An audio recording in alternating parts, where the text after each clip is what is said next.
Good afternoon. Hello, how are you? Enjoyed your lunch. Thank you for being here for this talk.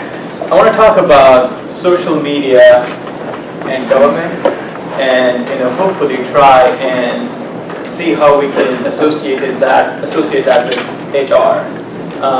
When my HR director approached me asking, "Hey, can you do this?" I'm like, I don't know much about HR. I don't know what I can talk about social media. But then I realized what we do with Georgia Gov.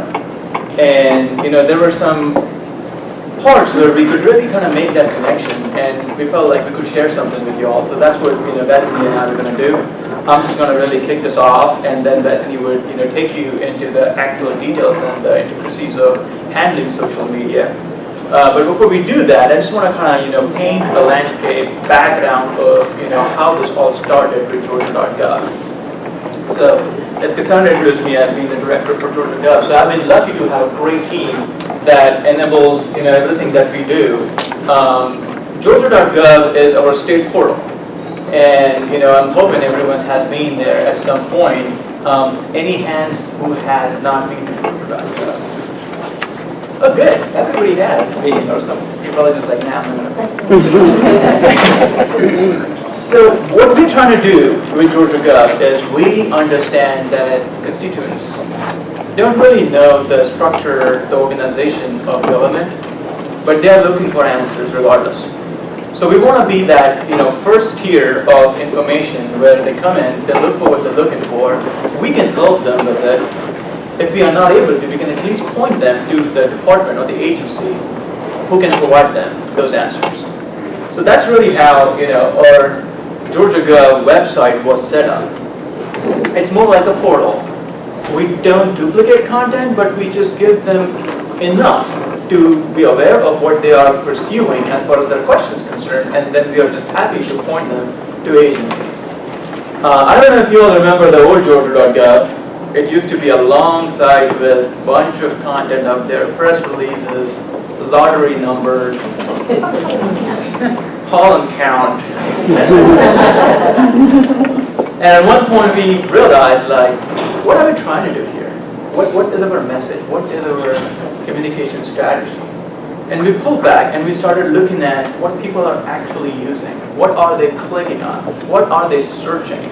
And guess what? They were not looking for lottery numbers. They were not looking for the weather. So they were looking for two things, which were literally 13% of what we were offering in the old Georgia Gov page, and we got rid of the rest of the content. We just focused on that 13%, and that's how kind of like the new Georgia Gov came about, and we're pretty happy about it. Like, great, we have a website, people are using it well, our click numbers compared to the old site were looking really well, but there was still something missing. We were still missing, a certain segment of our audience. And that's when we realized maybe just building it and waiting for them to show up was not enough. Right? We had to go and meet them where they were. And that's when we decided it's good to have a great website, but that's not enough. We need to be where the conversations are happening. We need to be part of those conversations, because that's our chance to either correct something or guide them to the right source, because there's so many people who are just happy to spread either wrong information or not maliciously, but maybe sometimes. So that's our chance, right? So when we decided to do that, we decided to have a social media presence. We took our Georgia Gov strategy and we expanded that onto some of the social platforms. And I will get to how we decided to be on certain platforms. But after we started doing that, we saw that our engagement levels really improved a lot, and they literally exploded. But it didn't really happen overnight. I'm talking about our previous administration, and they were not very, I would say, risk-taking as far as social media was concerned. They said, great, have a social presence, be on Facebook, be on Twitter, just don't respond to anything. It's like, how is that social, right? But that's okay. Everyone was trying to learn. Everyone was trying to kind of get a grasp of what is this social media thing. Is it a fad? Is it going to be here for a long time? But thankfully, when the current governor was sworn in, their campaign was literally hinged on social media. They were extremely aware of what social media can do to an organization or an enterprise like the state. So when they gave us, a green light saying, by all means, go talk to people, help them out. That's what we are here for. We opened those channels, and the conversation really got awesome because people suddenly, when they were just complaining and ranting about certain things, and we started responding to their questions, they were just shocked. Like, whoa, the state is responding to my question? Here's where I think, kind of being in the government is good because the bar is like so low. Like, what you do is just common sense and suddenly you just impress someone. So we were on Facebook, we were on Twitter, right? Because on one platform you can have an elaborate conversation. On the other platform, it's more of like a micro-blogging environment where you're just informing someone, or you can inform someone and then take them to a place where they can actually read further down and be entirely informed about what your message is. When we did that, we realized that, just being there was not enough. We are not celebrities, right? We're definitely high visibility, but we're not celebrities. We can't just put something and expect people to engage immediately. I'm assuming you probably know this tweet. This is considered one of the most successful tweets so far, right? Didn't really have any strategy behind it. Didn't really have any motive. It was just at the spur of the moment, and everyone was actually watching them while they were doing that. So everyone felt included in it, right? That's essentially the anatomy of what this tweet did. And it was just like a groundbreaking tweet with like millions of views and retweets and everything. I mean, essentially, if you go to look at the anatomy of it, what happened was they just got together and took a picture. It was a selfie. Or recently that I learned it's a groofy. Because it's a groofy.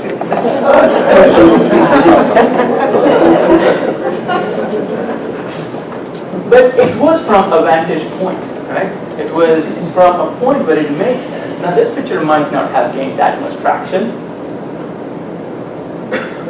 This was the first selfie ever. So clearly that wasn't anything unique. This was back in 1920 when a bunch of photographers in New York decided to open a photography studio and wanted to show something that, hey, we are different. We're going to take a picture of ourselves. And the camera was so heavy that two people had to hold it. So that takes me to, fine, tactics sometimes can work, but truly what you should be looking at, what you should be focusing on are goals. Like, what is it you're trying to achieve out of your social media experience or your presence? Just like everything else, we do get goals. Our organization gives us certain goals for our own departments, our own divisions, so which is great. Social media goals really can't be that far off from those. Social media goals should be really supplementing those goals. So if we were to look at social media goals from a really high level, we can look at goals like, well, maybe I want to create awareness with the social media presence. It could be a new program from your agency that you're just trying to create awareness. It might need a certain demographic, a certain age group to be involved in it. And if those people are on social media, it only makes sense to be there chasing them. Once that awareness is created, then you definitely want some interaction. Because without getting questions answered, people are not going to be willing to participate in anything. And there's a good chance when they know about something, they're going to have a bunch of questions about it. So having that channel open for interaction is very important. And if that becomes your goal, after the awareness is created, then so be it. Then you need to figure out, what the strategy is to going to achieve that goal. After the interaction is, kind of established, and if it makes sense, you could try and create enthusiasm, because that's how people are going to bring more people. Now, if we are trying to create awareness about a certain calamity or a certain emergency, it's a different kind of a goal, right? I mean, we don't want enthusiasm, but we definitely want people to go out and, make other people aware of that.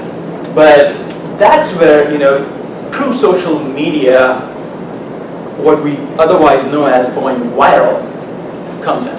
If someone's excited about something and they can't just keep it to themselves, they have to go and tell it to their network. And their network tells it to their network. And that's how it just spreads, right? So what is it, how are they going to actually spread? It all boils down to your message. And once that message is viral enough that people just keep signing on to it, I mean, that's how you're going to get a collaboration event happen. And without mass collaboration, we have seen, not everything becomes really successful. And most of the events where social media was a key part, be it elections, be it, anything, some of the recent events, that we experienced weather-wise, people weren't active on social media and they didn't collaborate, that there would be so many more mishaps that would have occurred, right? So many people got helped because of people collaborating on social media. So I want to cite some examples of some of the organizations who have, done a pretty good job with social media. Has anybody read a blog post that was posted by the CDC? So a couple of years ago, CDC, which is, as we all know, one of the most respected organizations who is dealing with some serious issues, posts a blog that says, here's what you need to do in an event of a zombie attack. And people thought, like, CDC got hacked. There's no way they're going to post this. Well, they did not. Well, they had decided they want to create an awareness the way that they wanted millennials and the younger audience to be aware of what they need to do in case of an emergency. To get to that audience, to get to that demographic, they had to use this particular channel, this particular platform. And they were pretty awesome about using some of the images of Walking Dead and just kind of creating the entire scenario, and the whole Atlanta aspect kicked in as well. But that was one of the most successful social media experiment back then. And we have seen it around now, so it's not so much of a novelty. Now, social media is a given. If you're running for office, if you're an organization, in HR terms, while I was prepping up to speak here, I was reading up some of the HR history. And I read, and I don't know, you probably might correct me, I read that at some point doing background search was like cutting edge HR. Not everybody did that. And then today, you can imagine any recruitment without a background search, right? So social media, the place for social media is kind of like that. Yes, today we're trying to learn how to kind of integrate everything, but at some point there is not going to be an organization without a social media presence. Organizations like ourselves, Georgia, we are doing our best to be there, be in the conversation. Our mayor up there, where he hosted like his live Q&A on Facebook. Some of the other senators, like Cory Booker, they have like an amazing presence on social media, where they not only are just answering questions, but they're getting constituents really excited about what they're doing. And that's awesome, because it's pretty hard for them to do that. It's kind of easy for Ellen to do it, but it's really hard for them to kind of get people excited about the awesome things they are doing. And this is where really social media, if you have a good strategy, will help you try and generate that excitement. Who remembers this story? This was from a few years ago, right around December, right? So some tourist from Arizona walking down the streets in New York sees this New York NYPD officer trying to put new shoes on a homeless person. And she just takes a picture and she emails them to the NYPD folks saying, hey guys, awesome, that's great, this is what I saw on the street. And whoever decided to post it on their Facebook page, that decision was historic. Because the way people reacted to that was just great. This was just like a random act of kindness in December, a perfect Christmas story, right? And the Facebook post just went viral. It was amazing what they did with this. They actually quoted that person and named her And then this is what happened. And this is huge for NYPD's Facebook page. I don't think they ever saw a spike like this after that. So sometimes we can plan. But from a strategy perspective, from an overall guidelines perspective, if a certain piece of information falls within the realm of something that you can post and can be represented on your account, then by all means, you're going to see some results like this. This is another great success story where back in the 40s or 50s when Ireland gained independence from Denmark, they pretty much inherited their entire constitution, the Danish constitution. All they did was change like some keywords, like they changed king to president. That's about it. Until a few years ago they realized, like, what are we doing here? Why don't we have our own constitution? We're just using the Danish constitution. Well, let's do it. Let's write our new constitution. And with the true nature of constitution, they wanted to get people involved in it. So guess what they did? They took to Facebook. They said, hey guys, we are writing our constitution, we're rewriting our constitution, we want your help. They opened up the channels on Facebook, they accepted all comments, all critiques, any advice, whatever it is, and they ended up doing it within, I want to say, like a period of months or something. It was great. People applauded. Maybe some people were disappointed that their part didn't get in it, but it was a democratic kind of effort where everyone felt like they were represented, they were heard. So again, a fantastic effort. Now what it means for your organization, right? Social media is great, we all know that. But when we start to look at it from an organization perspective, especially if we are responsible for leading it or owning it, then there has to be a certain reality check that we have to consider before making sure that we are going to be socially available. The first thing that we did in our organization when we decided to be active on social media, we went all the way at the top of the organization chain and we made sure that we had the support of our leadership. Because you don't want to be out there, because whatever you do on social media is going to be literally out there. And if your leadership is not going to be supporting it, you don't want to be doing it until they start supporting it. You really should be doing social media, but not until your leadership supports it. If they need any education, by all means feel free to do it. While you have your leadership support, also make sure somewhere down the chain you have enough support from a resource perspective. Because social media is not something you just do by the way in your lunchtime. Right? You have to have a dedicated resource who understands it. It might not be that person's full-time job starting out, but that has to be someone's sole job to understand the domain, to understand the organization, to understand the communication strategy. And that person is then responsible for managing social media, because while we are not celebrities, we are government organizations and we are pretty high visibility. Right? So when we decide to open those floodgates, it's not going to be easy. It was not easy for us. When we decided to open those communication channels and when we started responding to people's tweets, people just got excited and they just started bombarding us with questions, and then it suddenly became someone's almost full-time job. So make sure that you are ready. And it's not just about leadership blessing it. It's not just about somebody saying, I can do it. It's also about what are you going to be doing it? What are you going to be saying? What are you not going to say? There has to be a certain communication strategy, which I would say aligns pretty well with your organization's communication strategy about how you engage with social media. A lot of times social media really can fall right under the same umbrella, under the same direction. It needs different skill set. It just needs different way of handling things. At the communication level, when we get an email in here, we do get some time to mulch over, right? Because only you see that email. When somebody calls you out on social media, everybody sees that. And then suddenly you're on spot to respond. And at that point, if you don't have like a certain guideline about how you respond to it, that's where we see all the issues or the snafus happening around, where people just react with a little quick reaction. So always make sure that you are ready, and then start out and know your users.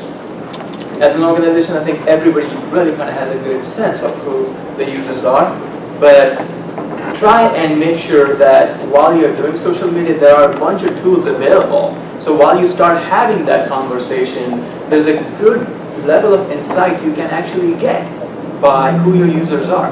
For example, if you have a page on Facebook and you post something, Facebook can actually tell you who liked it and what the demographics are. How many of them are a certain gender? How many of them fall under a certain age group? So then you can actually make some informed decisions about what message is really resonating with a certain, demographic of your users. So when I say, know your users, really understand what they are looking for. And then accordingly, if you start using social media to have that communication, obviously your users are going to be very engaged with your organization.